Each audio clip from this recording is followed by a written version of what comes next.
చూసుకుంటే చిత్తూరు జిల్లా పర్యటన ఉండబోతుంది జగన్ గారిది. ఎలా ఉండబోతుంది? ఈ మామిడి రైతులను పరామర్శ కానివ్వండి, తదుపరి ప్రజా దర్బార్ కూడా పులివెందుల్లో ఉండబోతుంది. ప్రజల సమస్యలపైన ఈరోజు కూడా ఎలా అనిపిస్తుంది?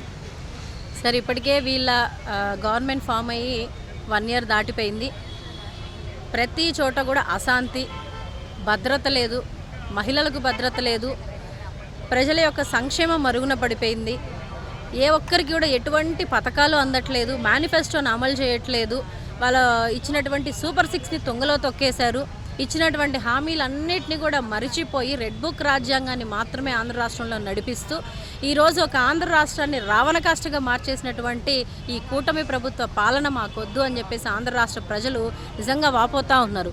మరి జగన్మోహన్ రెడ్డి గారు ఎక్కడికి వెళ్ళినా సరే జన సంద్రోహం, ప్రజాదరణ ఏ రేంజ్లో ఉంటుందంటే జగన్ అన్నకి ఒక మాస్ అపియరెన్స్ ఏదైనా ఉంది అని అంటే అది మా నాయకుడు జగన్మోహన్ రెడ్డి గారికి మాత్రం. ఈరోజు జగన్ అన్న రోడ్డు మీదకి వచ్చి ఒక పర్యటనకి వెళ్ళినా, ఒక పరామర్శకి వెళ్ళినా ఎవ్వరు కూడా ఎక్కడ ఎవరిని రండి అని మేము ఎవరం కూడా పిలవాల్సిన పని లేదు. జగనన్న వస్తున్నారు, జగనన్నని ఒక ఏరియాకి జగనన్న వస్తున్నారని ఒక చిన్న కాకితో కబురు వచ్చినా సరే ఆంధ్ర రాష్ట్రంలో ఆయన యొక్క అభిమానులు కోకల్లలుగా వస్తారు. దాన్ని రీసెంట్గా కొంతమంది కూటమి నాయకులు అంటా ఉన్నారు, పరామర్శించడానికి వస్తున్నారా లేకపోతే మీ యొక్క బలం చూపించుకోవడానికి వస్తున్నారా అని. ఏనాడు కూడా జగన్మోహన్ రెడ్డి గారు నేను వస్తున్నాను, నా వెనకాల 1000 మంది రండి అని జగన్ అన్న ప్రత్యేకంగా చెప్పక్కర్లేదు. జగన్ అన్న వస్తున్నారంటే ఆయన వెంట 1000 మంది, లక్షల మంది రావడానికి ఈరోజు మేము సిద్ధంగా ఉన్నాం. ఎందుకనంటే అలాంటి నాయకుడు మాకు కావాలి, అలాంటి రాజ్యం మాకు కావాలి, అలాంటి ఒక పరిపాలన మాకు కావాలి. దాన్ని మేము అనవసరంగా తప్పు చేసి కూటమి ప్రభుత్వానికి ఓట్లేసి మేము చాలా ఇబ్బంది పడతా ఉన్నాము. ఆ ఇబ్బందుల నుంచి మమ్మల్ని బయటపడేయండి జగనన్న అని చెప్పేసి ఈరోజు ఆంధ్ర రాష్ట్ర ప్రజలు మళ్ళీ జగనన్న బాట పడతా ఉన్నారని కూడా నేను తెలియజేస్తా ఉన్నాను. అందుకని రేపు జరగబోయేటువంటి చిత్తూరులో పర్యటన కూడా 100% సక్సెస్ఫుల్గా జరుగుతుంది. రేపు పెట్టబోయేటువంటి పులివెందుల ప్రజా దర్బార్ కూడా పులివెందుల్లో ఉన్నటువంటి కూటమి ప్రభుత్వ నాయకులు కానివ్వండి, కూటమి ప్రజలు కానివ్వండి, ప్రతి ఒక్కరు కూడా జగనన్న పక్షానికి రావడానికి, జగనన్నకి అండగా, అసలు పులివెందులు అంటేనే జగన్మోహన్ రెడ్డి గారి అడ్డ. అది ఖచ్చితంగా అందరికీ తెలిసిన విషయమే. కూటమి ప్రభుత్వంలో ఉన్నటువంటి నాయకులు అందరూ కూడా కనుమరుగైపోతారు పులివెందుల్లో రేపు ప్రజా దర్బార్ దెబ్బకి అని చెప్పేసి కూడా నేను తెలియజేస్తాను. ఆంక్షల మధ్యన హెలీప్యాడ్ కాడి నుంచి ర్యాలీలు, రోడ్ షోలు ఉండవు. హెలీప్యాడ్కి కూడా 39 మంది అనుమతి, 500 మంది రావాలంటున్నారు. మామిడి రైతులు అకాలంగా నష్టపోయి ధరలేక ఉంటే పరామర్శకు వెళ్తున్నారు. ఇందులో తప్పే ఉంది. జగన్మోహన్ రెడ్డి గారు ఎవరైతే బాధకు గురయ్యారో, అక్రమ కేసులకు ఇబ్బంది పడుతున్నారో వాళ్ళందరినీ కూడా పరామర్శించడానికి వెళ్తున్నారే తప్ప వీళ్ళ మీద వీళ్ళలాగా దుష్ప్రచారం చేయడానికి అయితే వెళ్ళట్లేదు ఆయన. వీళ్ళు 1000 మంది కాదు, 1,000,000 మంది వచ్చినా సరే ఆయన పర్యటన అనేది ఎవరూ ఆపలేరు. జన ప్రవాహం అలాగా వస్తూ ఉంది. ఈ రోజున ఆయన మీద ఎంత అభిమానం లేకపోతే ఆయన చుట్టూ ఉన్న ప్రజలు ఆయనతో ఉంటారు. నిత్యం మేము నీతోనే ఉంటాం, మా ప్రాణాలైనా అర్పిస్తాం అనే అభిమానంతో ఆయనతోటి వస్తూ ఉన్నారు. ముఖ్యంగా చెప్పాలంటే చంద్రబాబు గారు రైతులు అసలు పండే పంటని, పచ్చని చెట్టుని కనీసం కత్తి లేపాలంటేనే ఆలోచిస్తారు. అటువంటిది మీ టీడీపీ నాయకులు 300 మామిడి చెట్లు నరుకుతూ ఉంటే మీరు ఏం చేస్తూ ఉన్నారు? అసలు చెట్టు నరకడం ఏంటండి? రైతులకు ఇదేనా మీరు ఇచ్చే హామీ? ఇదేనా మీరు ఇచ్చే భరోసా? రైతులకు ఇస్తానన్న 20,000 అయితే ఇంతవరకు ఇవ్వలేదు, కానీ వేసిన పంటను కూడా నరికేస్తూ ఉన్నారు. ఈ రోజున ఆయన జగన్మోహన్ రెడ్డి గారి హయాంలో ఒక్క రైతు కూడా ఆత్మహత్య చేసుకున్న దాఖలాలు అయితే లేవు. చంద్రబాబు నాయుడు 40 years ఇండస్ట్రీ అని చెప్పుకుంటాడు. ఆయన ఉన్న 40 years ఇండస్ట్రీలో కూడా ఎంతోమంది, 1000 మందిలో కూడా రైతులు ఆత్మహత్యలు చేసుకున్న వాళ్ళు ఉన్నారు. అలాగే మళ్ళీ స్టార్ట్ అయింది. మొన్న ఒక 2 రైతులు మేము పంట వేసి నష్టపోయాము, మా వల్ల కావట్లేదని రైతులు ఆత్మహత్య చేసుకుంటా ఉన్నారు. ఇంకొకటి ఏంటంటే వీళ్ళ పరిపాలన రాగానే ఏదైతే అంతకుముందు జరిగింది మళ్ళీ అన్నీ రిపీట్ అవుతూ ఉంటాయి. మొన్న మదనపల్లిలో ఒక ఆవిడ కాల్మనీ విషయంలో ఆవిడ ప్రెస్ మీట్ పెట్టి డబ్బులు ఇచ్చి మమ్మల్ని ఈ రకంగా ఇబ్బంది పెడతా ఉన్నారు, కాల్మనీ సెక్స్ రాకెట్లో మమ్మల్ని లాగడానికి చూస్తూ ఉన్నారని ఆవిడ ఎంతో బాధపడుతూ చెప్తా ఉన్నారు. అంటే మీరు చేసే పరిపాలన ఏంటి? అసలు ప్రజలకు ఏం చెప్పాలనుకుంటున్నారు? యువతకు ఏం నేర్పించాలనుకుంటున్నారు? మీరు పరిపాలన అనేది ఈ రకంగా కొనసాగిస్తున్నారు. అందుకే 1 yearలోనే వ్యతిరేకత అనేది వచ్చింది. జగన్మోహన్ రెడ్డి గారే మాకు కావాలి అని చెప్పి ప్రజలందరూ కూడా నినాదం చేస్తూ ఉన్నారు. చిత్తూరు జిల్లా పర్యటన ఉండబోతుంది. అనేక ఆంక్షల మధ్యలో జరుగుతుంది. ఎందుకని ఇలా ఎన్ని ఆంక్షలు అంటారు? గతంలో ఉన్న అంశాలని మైండ్లో పెట్టుకుని పర్మిషన్స్ అంటున్నారు. హెలీప్యాడ్ దగ్గర 39 మందికి అలౌడ్. చూసుకుంటే ర్యాలీలు, రోడ్ షోలు చేయొద్దు అంటున్నారు. 500 మందే రావాలంటున్నారు. ఏముంది? రైతులను పరామర్శించడానికే కదా ఆయన వెళ్ళేది. ఏముందండి? ముఖ్యంగా ఈ గవర్నమెంట్ యోగా డే అని చెప్పి వైజాగ్లో ప్రతిష్టాత్మకంగా చేయాలని చెప్పి ఏదో క్రియేట్ చేద్దామని చెప్పి ఏదో అడావుడు చేశారు. అది అట్ర ఫ్లాప్ అయింది ప్రోగ్రాం. అది అట్టర్ ఫ్లాప్ అయ్యేసరికి జనాల్లో బ్యాడ్ వెళ్లకుండా ఈ టాపిక్ని డైవర్ట్ చేయడం కోసం, కేవలం టాపిక్ డైవర్ట్ చేయడం కోసమే జగన్మోహన్ రెడ్డిని తొక్కిపెట్టాలి, అణచిపెట్టాలని చెప్పి ఆలోచనలో ఉన్నారు. అది అసమం. అరిచేతిలో సూర్యుడిని మనం పట్టుకోవాలనుకోవడం ఎంత అసమమో ఇది కూడా అలాంటిదే. ఎందుకంటే ఆయన జననేత. అసలు ఆయన ఓడిపోయారు అని అనుకుని కనీసం ఒక సంవత్సరం కూడా తిరగకముందే జనాల్లోకి వస్తుంటే ఈ కోట్ల మంది జనాలు, అసలు ఈ లక్షల మంది జనాలు ఏంటి ఆ పబ్లిసిటీ? అంతమంది జనాలు ఆయన కోసం వస్తున్నారంటే ఇది ఏమి కేవలం ఎలక్షన్ టైం కాదు. కనీసం కొన్ని ఎలక్షన్ టైంలే కామన్గా వస్తూ ఉంటారులే అని. కనీసం గడిచింది సంవత్సర కాలంలోనే గవర్నమెంట్ మీద ఎంత వ్యతిరేకత ఉంది. కేవలం వాళ్ళు ఏంటంటే అది ప్రపంచానికి తెలిసిన సత్యం, ఈవీఎంల మీద వచ్చిన గవర్నమెంట్ ఇది.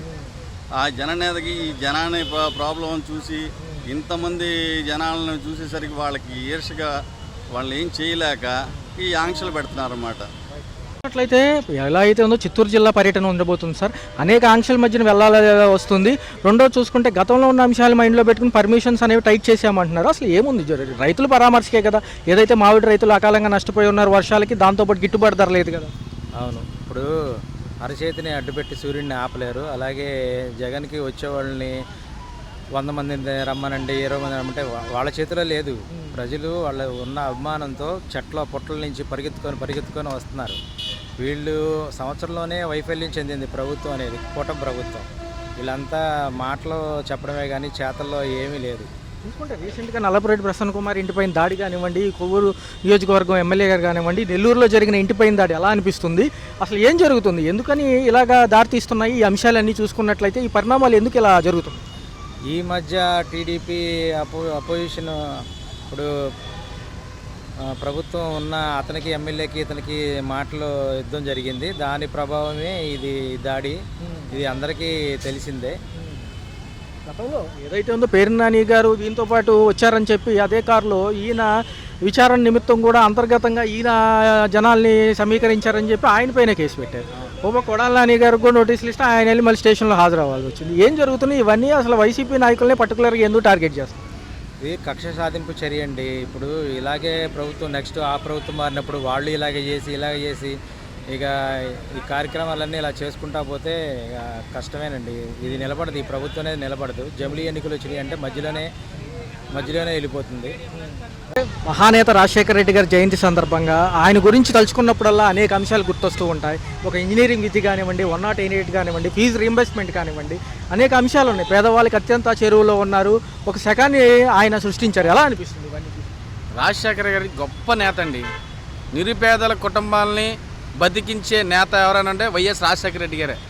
ఎందుకంటే చాలామంది ఆయన ముందు చేశారు, కానీ కొన్ని ఉంటాయి. కానీ రాజశేఖర రెడ్డి గారు చేసినంత విధిగా ఎవరు చేయలేరు కదా. ఎందుకంటే ఆయన ఆశయాలు, ఆయన అడుగులు కానీ, ఎందుకంటే కింద స్థాయి నుంచి పేద ప్రజల మధ్యన బతికి వాళ్ళ అవసరాలు ఏంటి, అసలు వాళ్ళ పరిస్థితులు ఏంటి, ఎన్ని చేరువుగా ఆయన చేసిన పాదయాత్రలోనే అనేక ప్రజల ఇబ్బందులు తెలుసుకొని ప్రతి ఒక్కటి కూడా సున్నంగా ఆయన ఆ రోజుల్లో రాసుకుని ఉంటాడు. ప్రజలకు ఏం కావాలి, ఏంటి పరిస్థితి అని చెప్పి మొట్టమొదటిగా ప్రాణం కాపాడాలి అంటే ఎలాగా అని చెప్పి కార్పొరేట్ హాస్పిటల్ ఉన్నాయి, పేద ప్రజవాడు గవర్నమెంట్ హాస్పిటల్ మన ప్రభుత్వం ఉన్నా సరే మన సకాలైన వైద్యం అందించలేము. కాబట్టి వీళ్ళకి కార్పొరేట్ హాస్పిటల్కి వెళ్ళినా సరే మన ప్రభుత్వం తర్వాత మనం సాయం చేయాలని చెప్పి ఆయన ఆరోగ్యశ్రీ తేవడం జరిగినది. ఆ ఆరోగ్యం తర్వాత కొన్ని లక్షల కుటుంబాలు బాగుపడ్డాయి. ఆ కుటుంబాల్లో నేను ఒకరిని తప్ప 2014లో నా బిడ్డకి లివర్ దగ్గర ప్రాబ్లం వస్తే ఆ రోజు ఎన్నో హాస్పిటల్ ఇస్తే మణిపాల్ హాస్పిటల్కి వెళ్తే 5 లక్షల రూపాయలు నన్ను అడిగారు బాబు అంటే. నాకు ఎవరో తోచగా నా చుట్టుపక్కల ఉన్న కొంతమంది పెద్దలు తీసుకెళ్ళి ఆ రోజు ఉన్నవంటి కాంగ్రెస్ పార్టీలో పార్థసారథి గారు తెలిసి అయితే వారి దగ్గరికి తీసుకెళ్ళి నా బాబుకి ఏవైతే ఇబ్బందులు ఉన్నానో అన్నీ బందరు అన్నీ తిరిగి వచ్చిన తర్వాత ఈ ఆరోగ్యశ్రీకి ఎలిజిబుల్ చేయడానికి సహకరించిన పెద్దలందరికీ కూడా ఆ రోజు మణిపాల్ హాస్పిటల్లో నేను నా బాబుకి వైద్యం చేయించుకున్నాను. ఈరోజు నేను బ్రహ్మాండంగా నా బాబుతో హ్యాపీగా ఉండగలుగుతున్నాను. అది ఎవరికైనా చెల్లిద్దంటే మహానేత వైఎస్ రాజశేఖర రెడ్డి గారికి చెల్లిద్ది ఆ ఘనత. చూసుకుంటే చిత్తూరు జిల్లా పర్యటన రేపు ఉండబోతుంది జగన్ గారిది. ఎలా అనిపిస్తుంది సార్? చూసుకుంటే ఒక పక్క ప్రజా దర్బార్లో సమస్యలన్నీ సాల్వ్ చేస్తున్నారు పులివెందుల్లో. మరి ఎలా ఉండబోతుంది? రేపు అనేక ఆంక్షల మధ్యలో వెళ్లాల్సి వస్తుంది.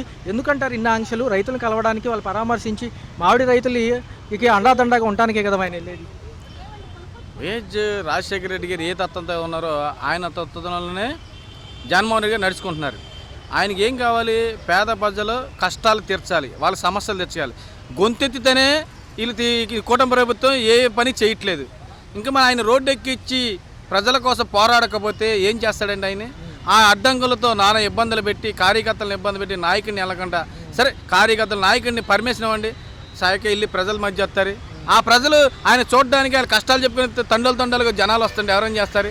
అయ్యో మళ్ళీ ఈ జనం ఏంటి, ఈ లోకం ఏంటి, ఈ జగన్మోహన్ రెడ్డి ఏంటి, మనం 164 సీట్లు ఇచ్చిన మనం పనికి మానవాళ్ళం, ఈ రానున్న రోజుల్లో ఇదంతా కుంభకోణం చేసాం మనం కాబట్టి, గెలిచాం కాబట్టి, ఈ కుంభకోణాన్ని మళ్ళీ బదలగొట్టే విధంగా ఉంది కాబట్టి ఈ జనాన్ని పబ్లిసిటీని ఎక్కడెక్కడ తొక్కు పడేస్తే, ఈ ప్రజలకి ఒక బూటకమైన మెసేజ్ ఇస్తే దాన్ని బట్టి ప్రజలను మబ్బుదారి పట్టచ్చు.